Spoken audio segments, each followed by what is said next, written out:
Hi, good morning. So we're gonna look at the notes for 1-8 today.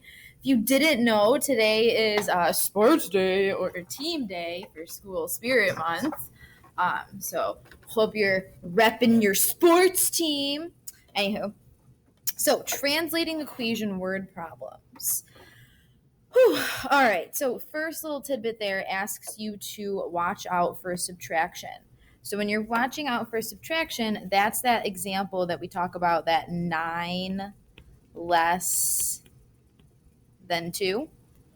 9 less than 2 means that I'm taking 2 and subtracting 9 from that because I want 9 less than 2. There's that little bit of that flip going on there.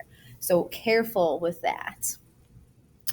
The next little bullet there asks you to write let statements or label your expressions.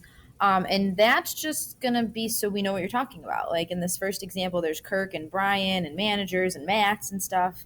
You want to make sure that you're labeling, each person equals. That's going to make it a lot easier to make sense of your work. Matt equals, Brian equals, like that kind of a thing. The third little bullet point there tells you that there's always an X. Remember, that person you know the least information about. The person / thing, depending on whatever the problem's talking about, you know the least amount of info about.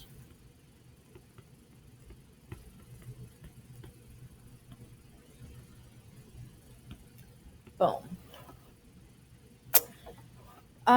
Is there anything else? I don't think so. So just make sure you're doing those things. Careful with the subtraction. Make sure you have let statements / label your expressions, and make sure that you always have an X. Every expression, let's add that in there. Every expression should have an X in it, or a variable.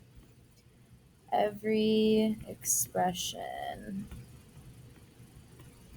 needs a variable. It doesn't always have to be X, but there should be no just all number expressions. There should definitely be variables in all of them.